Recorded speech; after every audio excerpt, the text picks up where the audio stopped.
Welcome to the knowledge sharing video for managing electronic discovery.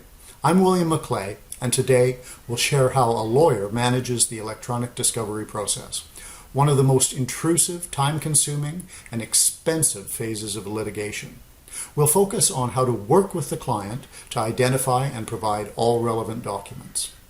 As nearly all matters require mutual discovery, be aware that electronic discovery is optional and requires additional steps. Clients accept the benefit of electronic discovery, but it is inherently challenging with the effort and attention they will have to contribute. There are two phases to the document preparation process. The first phase is to identify all sources of documents, electronic and otherwise.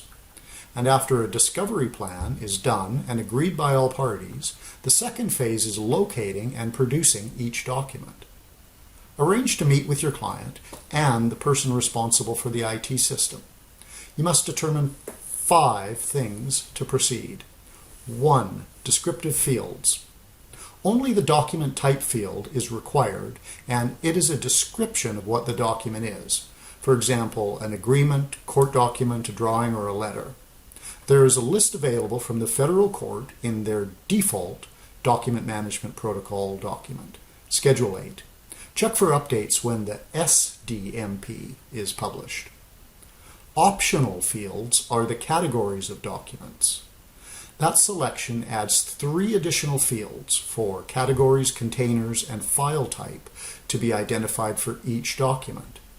Consider carefully whether requesting the categories option in your application will justify the administrative burden. 2. The IT setup and server network diagrams. Domestic and abroad, cloud, anywhere documents are stored or were stored.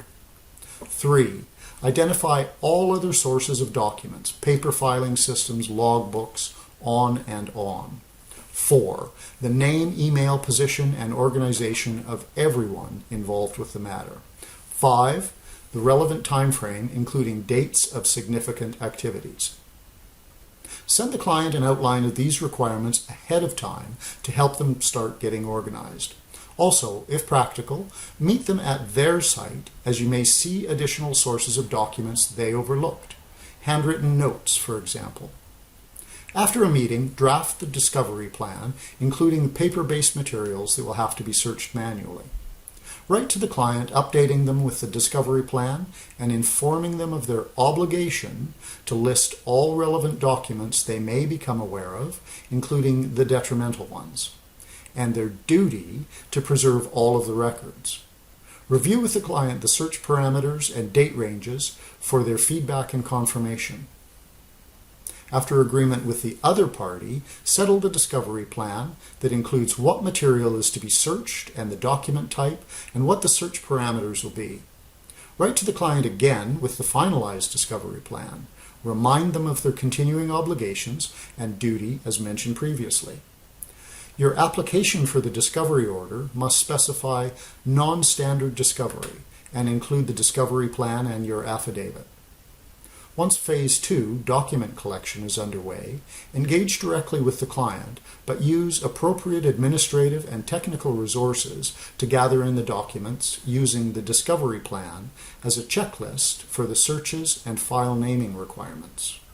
Maintain itemized time billing records and disbursements, and keep the client informed regularly to avoid bill shock.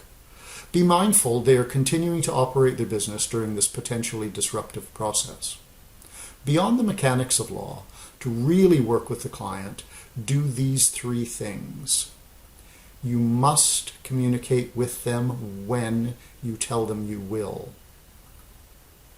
Set their expectations realistically and update them as things change, and they will. Last, repeat yourself to the client with reminder letters, if you will. Thank you. I hope you enjoyed the video.